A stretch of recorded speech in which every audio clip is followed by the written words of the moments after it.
햇살이 내리쬐는데 큰 구름 한 조각이 머리 위에 떠서 그 뜨거운 햇빛을 차단해 주는 것 같은 할렐루야 찬양대 찬양이에요. 주께 영광을 돌립니다. 아멘. 사람이 하루하루를 살아가는데 꼭 필요한 정보가 여러 가지가 있습니다만은 그 중에 하나가 날씨 기상 뉴스입니다. 전 세계 여러 나라에 가보면 뉴스가 나오고 그들 뉴스가 끝날 때쯤 되면 텔레비전이든 라디오든 항상 날씨 이야기가, 날씨 뉴스가 반드시, 기상 뉴스가 반드시 나옵니다. 인생살이에 기상이 미치는 영향, 날씨가 주는 영향이 지대하기 때문에 그렇습니다. 그 가운데서도 오늘 우리나라는 고기압 가장자리에 들어 흐리겠으며 서쪽에서 다가오는 저기압으로 인해서 서해남부 해상, 충청, 서울 비롯해 약간의 한때 흐리고 비가 오겠으며 내일은 장마전선 북상으로 인해서 전국에 비가 내리겠습니다. 이 비는 내일 모레쯤 그치고 오키나와 상에 있는 고기압이 북상함에 따라서 우리나라는 매우 무덥고 더울 것으로 예상이 되니 시청자께서는 각별히 유념하시고 건강관리 잘 하시기 바랍니다. 이상 기상청 메뚜기도 한철 한때 뉴스 기상캐스트 이규철입니다.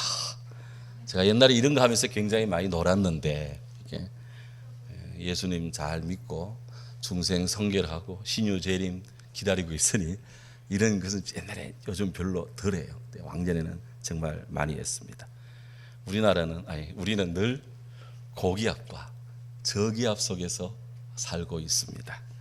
그 중간은 곳에 따라 한때 비 혹은 흐렸다가 맑음 그 정도입니다. 그러니 우리나라 뉴스는 제일 정확하다 그래요. 곳에 따라 비가 오니까 안 오는 데는 안 오고 오는 데는 오고 흐렸다가 맑음이니까 맑다가 흐리니까 늘 인생이 그렇잖아요. 예. 자, 어쨌든 우리가 살아가는데 이 고기압 저기압은 늘 겹치고 있습니다. 그런데 우리가 살아가는데 고기압과 저기압 어느 기압대가 좋을까요? 예, 기상 전문가들에 따르면 그래도 고기압이 사람들의 건강에는 도움이 된다고 이야기를 합니다. 고기압이라는 것은 기압 밀도가 높다는 그런 뜻인데요. 밀도가 높다는, 기압 밀도가 높다는 것은 생물이 살기에 아주 좋은 기상 환경이라는 것입니다.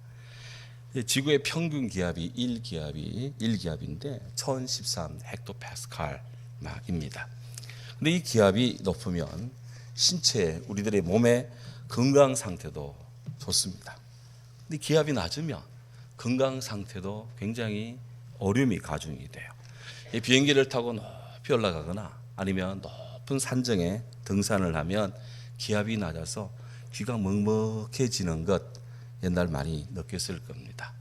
이 고산지대에 가면 그 위에서 버너로 밥을 하려고 해도 물이 100도에서 정상적으로 끓지 않기 때문에 그래서 제대로 된 음식물을 섭취하기가 어렵습니다. 경제적인 면에서도 기압은 영향을 줍니다. 저기압 하에서는 병이 나기가 쉽고 또 치료가 어렵습니다. 그래서 의료비 지출이 많아진다 그래요. 또 비행기도 출력이 약해져서 승객과 화물을 많이 실을 수가 없습니다. 기상이 1도가 높아지면 승객 한 사람을 덜 태워야 된대요. 또 대기의 공해가 심해져서 또 이 자동차 같은 경우는 휘발유가 연소를 덜해서 공해 물질이 많이 배출이 되고 그만큼 유류 소비는 늘어난다는 거죠. 이 경제가 좀 어려워지는 겁니다. 또 저기압이 계속되면 사람의 신체에 어떤 그런 이 기능이 메커니즘이 근육이 막 풀어지는 그런 경향이 있어가지고 체내에 대사작용이 왕성하지를 못합니다.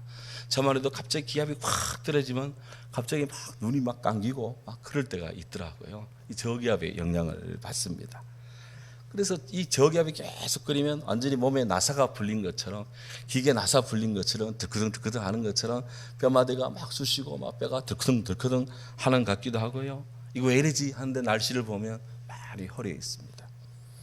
반면에 아주 그냥 기상이 창창하면 여러 가지 면에서 그냥 긴장도 되고 또 여러 가지 이 산소 공급이 원활해져 가지고 굉장히 이 문명을 발달시키기도 하는데, 대표적으로 지구 적도 고위도로 올라갈수록 문명이 발달해 있습니다. 선진국일수록 적도에서 멀어져서 북반구 쪽에 가깝습니다. 그곳은 기압이 높습니다.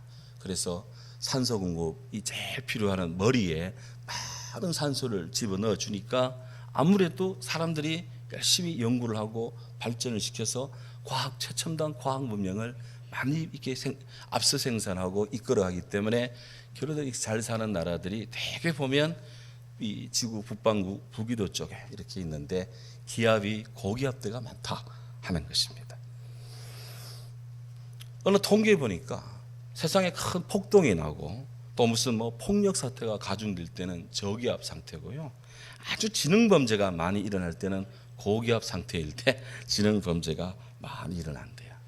이러면서 보면 우리 믿음의 신앙생활은 고기압을 주로 형성하는데, 일상생활이든 우리 영적인 기상이든 그리스도 안에서 맑고 깨끗하고 청결하고 왕성하고 뜨겁고 충만한 이런 영적인 고기압대, 세상에는 저기압이 몰려와도 우리의 영혼은, 우리의 영성은 고기압대를 유지할 수 있기를 주의 이름으로 축원합니다.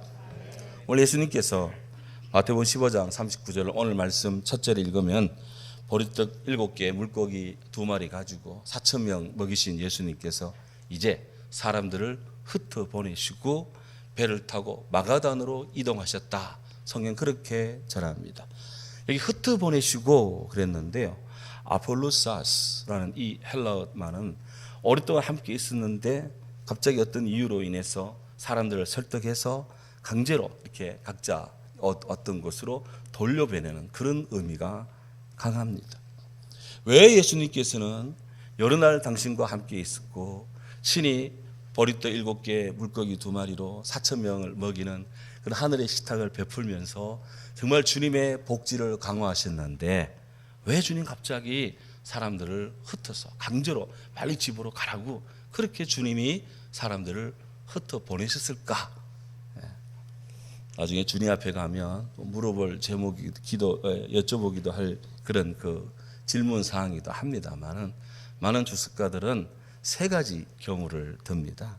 첫째는 지금 주님께로 모여든 이 많은 사람들이 당신의 12제자들처럼 집, 전토, 부모님, 배, 형제, 처자 이들을 뒤에 두고 전적으로 주님을 따라가는 그런 크리스찬이 아니라 지금 예수님을 그냥 따라가는 흔히 팔로워, 그냥 따라가는 이 그냥 크라이스트 팔로워 그런 추종자이기 때문에 제자들과는 좀 구별된 삶을 살기 때문에 주님이 집으로 돌아가라 했다. 막 그런 해석이 하나 있고요. 다른 하나는 요한복음 6장에도 나오지만 이 주님의 떡을 공급받은 이 사람들이 진정 이스라엘의 문제를 해결할 자, 이스라엘의 메시아는 바로 이분이다 해서 우리의 왕으로 삼자라고 하는 이 예수를 왕으로 옹립하자고 하는 그런 정치적인 모임들 혹은 그런 결집 의도들이 있었기 때문에 예수님이 이들을 미리 하시고 다 그냥 집으로 가라고 그렇게 돌려보내셨다는 그런 뜻이 하나 있고, 무엇보다도 가장 3번째 이야기는 하늘의 은총을 목도하고 주님의 기적을 체험하며 주님의 사랑을 맛본 이 백성들로 하여금 각자 집으로 돌아가서 사람을 살리는 하나님의 은총, 하나님의 나라 구현이 됨을 예수를 통해 이루어짐을 보고 느낀 이 체험의 사람들에게 각자 집으로 가서 그들의 동네로 가서 복음을 전하라고 하는 그런 뜻이 있다는 또 하나의 가능성을 생각합니다. 어느 쪽인지는 명확하지는 않습니다만 어쨌든 주님이 사람들을 돌아가라 했습니다.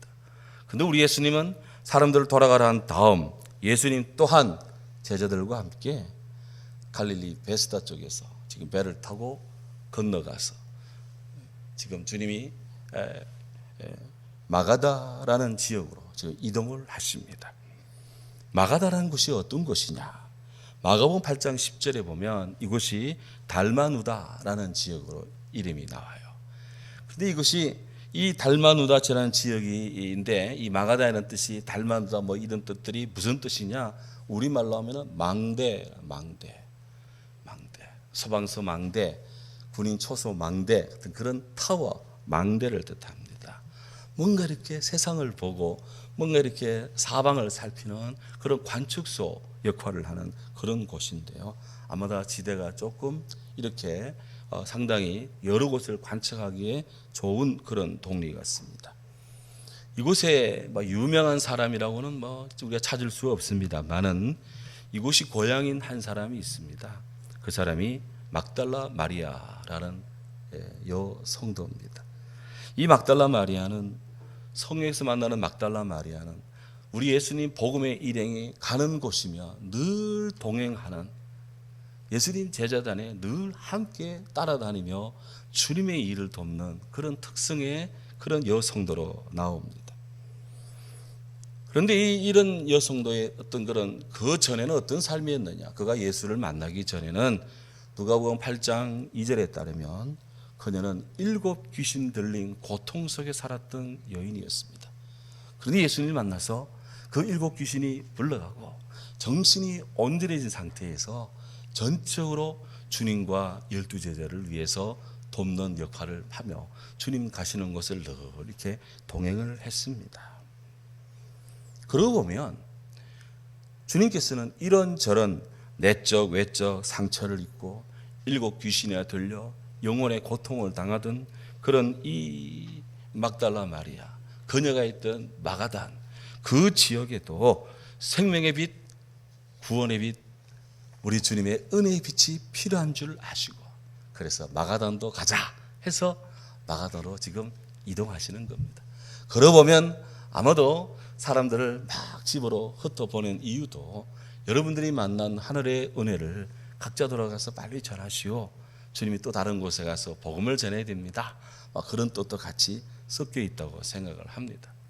그래서 예수님이 지금 마가단으로 다 이동을 하셨어요. 했는데 16장 1절에 보면 주님이 있는 그곳으로 바리새인, 사두개인 일단의 사람들이 찾아왔습니다. 찾아와서 예수님께 질문을 하는데 그 질문이 다분히 주님을 테스트하는, 주님의 능력을 시험하는 그런 종류의 시험입니다. 그들이 예수를 시험하면서 질문합니다. 주님, 하늘로부터 오는 표적을 우리에게 보여주십시오. 이렇게 지금 대뜸 주님께 질문을 했습니다. 여기 예수님께 하늘로부터 오는 표적을 보여달라 지금 이렇게 공개적으로 질문을 하고 나선 바리새인과 사두개인, 이들은 이스라엘이 종교, 사회, 정치 분야에서 매우 아주 중요한 레벨의 그런 사람들이었습니다. 바리새인은 분리된 자 그런 뜻인데요. 바리새인들은 모세율법을 철저히 지키면서 유대인들의 회당의 중심적인 리더로서 역할을 하는 분이었습니다. 어느 사학가의 연구에 따르면, 요세푸스에 따르면 예수님 당시 1세기 예루살렘의 인구가 2만 5천에서 3만 명 정도 되었는데 그 2만 5천에서 3만 명 되는 남성들 사이 속에 바리새인이 무려 6천 명이나 되었다고 합니다. 대단한 세력이죠. 당시 막강한 파워 엘리트 그룹이었습니다. 그에 반해서 이 사두개인 또한 만만치 않습니다. 사두개인은 구약 성경 중에서 오직 창세기, 출애굽기, 레위기, 민수기, 신명기 이 5권 모세 오경만을 그들은 탐독을 하고 열독을 하면서 당시 유대인의 사법기구인 사네드린의 공회, 우리 같으면 국회의 요직을 차지하는, 그래서 정치, 종교, 경제, 사회 분야에서 큰 영향을 미치는 소위 지식층들이 사두개인들이었습니다. 그런데 특이한 것은 이 바리새인과 사두개인은 물과 기름처럼 잘 섞이지 않는 그룹입니다. 왜? 그들이 믿는 신조가 너무나 달랐어요. 바리새인들은 천사를 믿고 영을 믿고 부활을 믿습니다. 그에 반해 사두개인들은 너무 현실적입니다. 천사, 영, 부활 믿지 않고 오직 현재, 지금, 에세이, 윤리적, 사회적인 문제 여기만 집중을 합니다. 이들 다 하나님 믿기는 믿는데 믿음의 질, 방향, 차원이 너무나 달랐습니다. 그랬던 그들이 서로 교리적인 논쟁도 하고 서로의 어떤 주장, 입장을 강화했던 이들인데 놀랍게도 예수님을 테스트하고 예수님의 문제를 일으키려고 하는 데는 같은 모양을 취합니다. 그래서 바리새인 사두개인들이 같이 와가지고 예수님께 하늘의 표적을 보여달라고. 지금 주님이 보리떡 7개 물고기 2마리로 4,000명 먹이는 엄청난 기적을 막 베푸니까 이들도 막 시기심도 일어나고 이들도 막 주님의 질투가 생기고 해서 하늘의 표적을 또 보여달라고 이런 식으로 지금 주님께 다가왔습니다. 우리 예수님은 어떻게 반응했을까요? 여러분들이 당시 예수님이었다면 어떻게 대하겠습니까? 그들이 요구하는 하늘의 표적, 이건 어마어마한 문제입니다. 이를테면 이스라엘 백성들이 과거 홍해를 출애굽해서 홍해를 건너고 광야에 40년을 살아갈 때 그들이 뭐 먹고 살았습니까? 매일같이 내리는, 매일 아침 새벽에 내리는 만나였습니다. 지금 예수님에게 그런 만나를 한번 내려달라 이렇게 요구하는 겁니다. 여호수아가 적국의 침략을 맞아 싸울 때 시간이 모자라요. 그래 소리 지릅니다. 하늘에 태양아 머물러라, 달아 머물러라 했더니 정말 태양이 멈추고 달이 멈추고 그런 빛을 이용해 주님이 이 여호수아가 싸워 이기는데 그 같은 능력을 보여달라고 요구하는 거예요. 사무엘 시대 블레셋이 쳐들어옵니다. 이스라엘은 군대가 없습니다. 미스바에 모여 기도하고 있는데 적들이 쳐들어옵니다. 해결책은 인간에게는 없습니다. 그때 하나님이 도움으로 나셨습니다. 하늘의 천둥이 번개가 때리치면서 그냥 블레셋 진영을 공격합니다. 그들이 혼비백산에서 다 도망갑니다. 번개 맞아 죽은 자도 다 부지기수였습니다. 사무엘이 모든 전장을 정리하고 난 다음 이곳의 이름은 바로 에베네셀이다. 여기까지 도우신 하나님, 우리가 기도할 때 에베네셀의 하나님, 여기까지 도우신 하나님 기도하는데 바로 이런 것이 하늘의 기적의 역사입니다. 이런 걸 좀 보여달라고 지금 주님이 앞에 요구합니다. 분명한 사실은 우리 예수님은 믿고 순종하며 우리가 아멘하며 따라가야 될 분이지 인위적으로 시험하고 검증하는 대상이 아닙니다. 사도 바울은 전합니다. 하나님의 지혜에 있어서는 이 세상이 자기 지혜로 하나님을 알지 못하므로 하나님께서 전도에 미련한 것으로 여러분들을 구원하시기를 기뻐하십니다.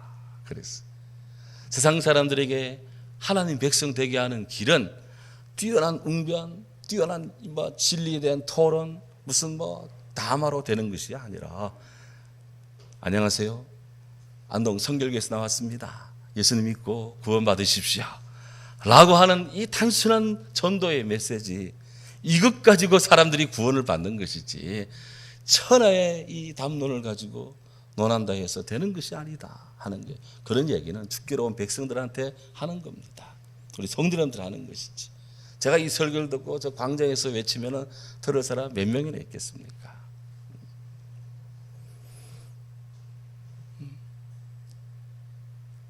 그래 우리 주님의 역사는 전도에 미련한 것은 사람들이 보기에 우둔하고 미련한 십자가의 진리로 구원을 받는 것이다 해서 예수님이 대답하십니다. 대답하실 때 마가복음에 보면은 깊이 탄식하며 말씀하셨다고 말합니다. 이 말씀을 하는데 마음에 탄식을 하면서 한숨을 내쉬며, 우리 주님이 너무너무 긍정적인 사람인데 이렇게 앞뒤도 막혀 있는 똑똑하다 하는데 정말 천지의 바보 같은 엉터리 같은 바리새인 사두개인들이 당신을 시험하는 이것에 대해서는 주님이 마음에 탄식을 하면서 주님 말합니다. 내일 저녁에 너희가 저녁이 되면 하늘을 보며 저녁 노을이 붉으면 내일 아침은 날이 맑겠네 말을 하고, 아침에 일어났을 때 날이 흐리면 오늘은 흐리겠네, 이렇게 잘도 기상 예측을 잘도 하면서 시대의 표적은 분별하지 못하느냐? 주님 딱 그렇게 답을 하셨어요. 아침 저녁으로 날이 어떻게 붉으냐에 따라서 하루에 내일의 기상이 달라지는 것 잘도 안다. 그렇습니다. 저도 퇴근 무렵이면 늘 석양에 이렇게 바라보는 습관이 있는데 날이 빨갛게 석양에 물듭니다. 요즘 보면. 그래, 내일도 맑고 무지무지 뜨겁겠구나 예측을 하고 그 다음날 맞이하면 정말 날이 쾌청하고 무지무지 뜨겁습니다. 저도 그러고 보면 보통 수준이 아니에요. 저도 보면 아침 날이 꾸물이하면 무더우면 오늘 뭐 비 한 방울 좀 오겠다 싶으면 한때 비가 오더라고요. 근데 이게 저만 그런 것이 아니라 이 북극과 이 적도를 제외하고는 다 이런 현상이 그대로 일어난다고 합니다. 세계 어느 나라 가더라도 저녁 때 날이 붉으면 그 다음 날은 맑은 거예요. 이게 세계 공통 법칙입니다. 이것이 우리 주님 비과학적인 분이 아닙니다. 통념을 잘 넘어서지 않습니다. 그대로 그냥 사람들이 하는 것 그대로 다 주님이 인정합니다. 우리나라에 기상 관련 속담이 많이 있습니다. 대표적으로 제비가 땅에 가까이 날면 비가 온다. 날이 맑다. 어느 쪽입니까? 제비가 땅 가까이 날면 비가 온다. 정말 비가 옵니다. 잘 보십시오. 어디 가는데 개미가 막 진을 치고 막 움직입니다. 그럼 비가 오기 위해서, 비가 오니까 개미가 막 대피하는 거예요. 바닷가에 혹 해수욕 가실 분이 있는지 모르겠는데 해파리가 막 해변 쪽으로 몰려옵니다. 그럼 비가 올 징조입니다. 폭풍이 옵니다. 비 정도가 아니라 폭풍이 옵니다. 거머리가 막 그냥 논바다에 갔는데 막 빠르게 수영을 치고 막 헤엄을 합니다. 비가 올 징조입니다. 갑자기 화단에 지렁이가 솟아 나왔습니다. 비가 옵니다. 우리 교회 화단에도 지렁이가 어느 날 툭 튀어나오던데 비가 올려나 했더니 비가 오더라고요. 야, 기가 막혀요. 거미가 집을 지으면 비가 온다, 날이 맑다. 거미가 집을 지으면 날이 맑습니다. 집 짓는데 거미가 미쳤다고 집을 짓습니까? 비 오는데 비 올 때는 안 짓습니다. 지도 막 삭제가 막 머리가 되게 좋습니다. 비 올 때는 딱 숨었다가 비 그치면 촥 집을 짓습니다. 아침에 무지개가 쫙 뜨면은 비가 옵니다. 저녁에 무지개가 쫙 뜨면은 날이 그 다음 날 맑습니다. 이런 것들이 이건 뭐 세상에 있는 다 법칙인데 우리나라에도 이런 기상 법칙이 있어요. 아기가 막 칭얼댑니다. 그러면 비가 오려고 그럴 수도 있어요. 저는 사람들은 고대 기상의 지혜를 빌려서 날씨 분별을 잘 합니다. 요즘에는 인공위성 띄워가지고 막 세계의 기온이가 지금 막 라니뇨가 일어나니, 엘니뇨가 일어나니 하면서 올겨울은 올여름 하면서 막 미래 예측을 막 합니다. 태양 흑점이 폭발을 했니 안 했니 그거 관측하면서 올해는 무지무지 더울 것이다, 폭우 올 것이다, 올해는 건조할 것이다 예측 가능합니다. 문제는 이렇게 날씨는 잘도 분별을 하면서 시대의 표적은 잘 분별하지 못하는 우리 인생의 우둔함입니다. 코로나 여파로 경제가 위축이 되었습니다. 그랬더니 세계 각국에서 막 그냥 돈을 풉니다. 그렇게 돼서 기업을 사람을 살려야 되기 때문에 막 돈을 풀었습니다. 한 2년 반 그렇게 풀다가 이제 코로나가 좀 수그러들 쯤 되어 이제 살만하다 싶었는데 물가가 막 천정부지로 뛰어올라갑니다. 막 세계의 경제 여파가 막 그냥 이 쇠약이 막 밀려옵니다. 돈을 많이 풀면 그 다음에는 인플레이션이 일어나고 물가가 올라간다는 경제의 상식의 법칙인데, 그래서 우리는 하나는 알지만 둘 셋은 지금 눈 감고 있다가 지금 당하고 있는 것입니다. 그만입니까? 코로나 감염 예방하기 위해서 마스크 쓰고 거리 두기 당연히 해야 됐죠. 한 2년 반 그렇게 했는데 지금 어린이들이 말을 잘 배우지를 못합니다. 언어 발달 장애가 일어났습니다. 정서 장애가 일어났습니다. 대인관계성 단절이 막 생깁니다. 교육 격차가 막 심화가 됩니다.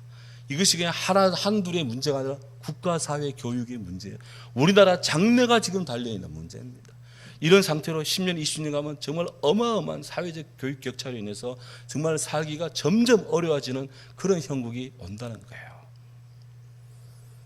다 시대를 제대로 분별치 못하는 우리 어른들, 우리들의 근시안적인 삶의 귀결이다. 뿌린 대로 거두고 있는 것입니다. 여기 시대의 표적이라는 것, 좀 역사적으로 보면 늘 주변국에 시달렸던 이스라엘, 아시리아에, 바벨론에, 알렉산드에, 로마에 시달렸던 이스라엘에게 메시아 오심이 그렇게 필요한데, 예수여 당신이 메시아라면 하늘의 표적을 보여주고 우리를 구원하소서, 좋게 해석하면 이 정도까지 될 것인데 지금 이렇게 시대의 표적을 막 구하고 있는 겁니다. 그래서 주님은 이미 다 보여주고 있는 거예요. 예수께로 나온 사람들 중에 말 못하는 사람은 말을 하고, 장애인이 온전하게 되고, 다리 저는 사람이 걷게 되고, 눈먼 사람이 보게 되고, 죽게 된 사람이 생명의 힘을 얻고, 길이요 진리요 생명이신 이 주님이 세상을 향해서 당신을 선포하고 있으면 사람들이 믿음으로 주님을 알아보고 믿고 주를 따르며 나의 주 나의 하나님 주님을 고백하며 따라가고 주님을 섬겨야 될 것인데, 이런 주님을 믿지도 않고 영접하지도 않고 계속 시험하고 검증하고자 하는 이런 바리새인 서기관들의 영적인 우둔함, 과연 오늘 우리는 여기서 예외입니까? 우리는 다릅니까? 예수님은 시대의 표적입니다. 예수님은 역사의 표적입니다. 예수님은 구하고 찾고 두드린 자의 응답이십니다. 우리 예수님 구원의 좁은 문, 좁은 길입니다. 예수님 양의 옷을 입고 노략질하는 그런 이리의 부조리한 행태를 주님은 쫓아내고 거절하고 한 마리 양도 아끼시는 참 좋으신 목자이신 우리 주님이십니다. 우리 예수님 아름다운 열매를 맺으시는 아름다운 나무이십니다. 예수를 구주로 믿고 성령의 지배를 받고 사랑과 희락과 화평과 오래 참음과 성령의 9가지 열매를 두루두루 맺는 것, 예수를 믿고 따라가면 삶이 바뀌고 사회가 발전하고 인생이 좋아지고 나라가 잘 되는 것, 시대가 역사가 증거하는 검증하는 그리고 이 웅변하는 그런 열매의 결과 아닙니까? 그들의 열매로 그들을 안다 했는데, 이 약하고 음란한 세대가 표적을 구하나 요나의 표적밖에는 보일 것이 없다. 우리 주님의 답이십니다. 악하고 음란한 세대, 직접적으로는 바리새인 사두개인들의 질문에 대한 답이 되기도 하고 오늘 이 시대를 향한 우리 신임의 시대의 진단이기도 합니다. 우리 어떤 마음으로 주님께 나왔습니까? 주님이 이 악하고 음란한 세대에 보여주는 시대의 표적으로 요나를 소환했습니다. 요나, 그는 비둘기란 뜻입니다. 비둘기. 그 요나에게 하나님께서 사명을 내립니다. 너는 세계 최초로 제국을 이룬 아시리아 수도 니느웨에 가서 복음을 전하라. 그들이 회개하지 않으면 앞으로 40일 뒤에 세상이 멸망할 것이다. 하나님 뜻을 전하라 그랬습니다. 그런데 요나는 유대 민족주의에 젖어서 가기 싫었습니다. 이스라엘 괴롭히는 그 땅에 가기 싫었답니다. 해서 배를 타러 가기는 갔는데, 욥바로 내려가서 배를 타기는 탔는데 니느웨로 가는 배가 아닌, 그곳으로 가는 길이 아닌 지중해를 건너서 스페인 끝에 있는 항구 다시스로 가는 그런 배를 탔습니다. 요나는 주의 말씀에 순종하는 것이 아니라 자기의 뜻대로 가고자 했습니다. 그것이 그의 사상의 관철이고 자기의 자존심이고 그가 존재하는 이유기도 그렇게 생각을 했던 것 같아요. 선지자가. 그런데 그는 선지자입니다. 하나님의 부름에 받은 사람인데 하나님 뜻을 어기고 되겠습니까? 하나님이 그를 가로막습니다. 폭풍을 일어나게 하고요. 얼마나 폭풍이 심했는지, 선원들이 이전에도 없었고 앞으로도 겪지 못할 그런 이런 엄청난 이 폭풍의 원인이 누구냐? 도대체 여기는 신의 뜻이 있다. 신의 진노가 있다. 도대체 어떤 놈이 이곳에 탔길래 이런 풍랑이 있냐 하면서 범죄를 원인을 찾고자 시비복귀했더니 요나가 따까닥 걸려요. 요나 걸렸습니다.